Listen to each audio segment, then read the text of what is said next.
ഒഴിവാക്കിയത്, എത്ര കുടുംബങ്ങളെയാണ് അവർ അനാഥരാക്കിയത്.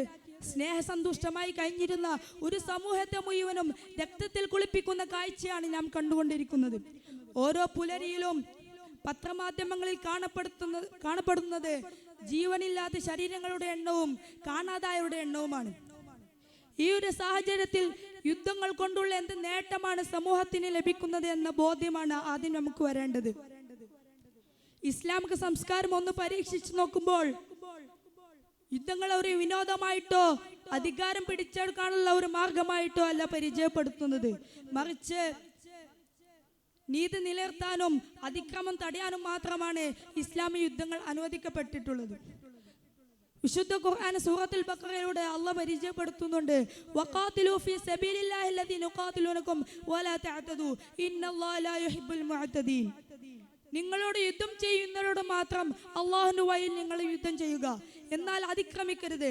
അതിക്രമികളെ അള്ളാഹു ഇഷ്ടപ്പെടുന്നില്ല. ഇത്തരത്തിൽ എന്തൊരു സുന്ദരമായ അധ്യാപനങ്ങളാണ് ഇസ്ലാമിക യുദ്ധ രീതികളെല്ലാം പരിചയപ്പെടുത്തുന്നത്. സ്ത്രീകളെ വകവരുത്താതെ, കുട്ടികൾക്കെതിരെ അതിക്രമം കാണിക്കാതെ ഇസ്ലാമിക യുദ്ധങ്ങൾ എത്ര സുന്ദരമായിരുന്നു. മനുഷ്യത്വവും സ്നേഹം നഷ്ടപ്പെട്ട ആധുനിക ലോകം ഇസ്ലാമിക യുദ്ധ സമീപനങ്ങളെ കുറിച്ച് തിരിച്ചറിയേണ്ട സമയം അതിക്രമിച്ചിട്ടുണ്ട്. നമുക്കറിയാം, ഇസ്ലാം ഒരിക്കലും യുദ്ധങ്ങളെ പ്രോത്സാഹിപ്പിക്കുന്നില്ല.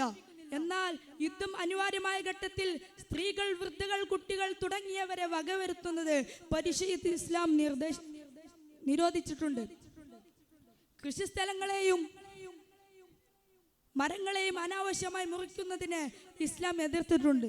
തടവുകാരെ പീഡിപ്പിക്കാതെ അവരെ ഭക്ഷിപ്പിക്കാനും മാന്യമായി പെരുമാറാനുമാണ് ഇസ്ലാം നിർദ്ദേശിക്കുന്നത്. എന്തൊരു മാന്യമായ, എന്തൊരു സ്നേഹസമ്പൂർണമായ യുദ്ധരീതികളാണ് ഇസ്ലാമിക ചരിത്രങ്ങളിൽ നമുക്ക് കാണാൻ സാധിക്കുക. മഹാത്മാഗാന്ധിജിയുടെ വാക്കുകൾ കടമെടുത്താൽ യുദ്ധങ്ങൾ കൊണ്ട് ഒരിക്കലും സ്ഥിരമായ സമാധാനം ലഭിക്കില്ലെന്നും അത് മനസ്സുകളിൽ നിന്നാണ് വരേണ്ടതെന്നുമാണ് ഗാന്ധിജി പഠിപ്പിച്ചത്.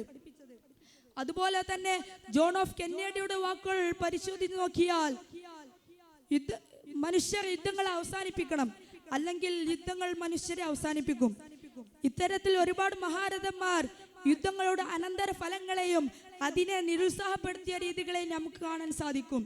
ബന്ധങ്ങൾക്കിടയിൽ വിദ്വേഷത്തിന്റെ മതിലുകൾ തീർക്കാതെ സ്നേഹത്തിന്റെ പാലങ്ങൾ പണിതു തീർക്കാനാണ് ആധുനിക ലോകം പരിശ്രമിക്കേണ്ടത്. അതിനു സാധ്യമാകട്ടെ എന്ന് പ്രാർത്ഥിച്ചുകൊണ്ട് വാക്കുകൾക്ക് വിടാം. അൽഹംദുലില്ലാഹി റബ്ബിൽ ആലമീൻ. അസ്സലാമു അലൈക്കും വറഹ്മത്തുള്ളാഹി വബറകാതുഹു.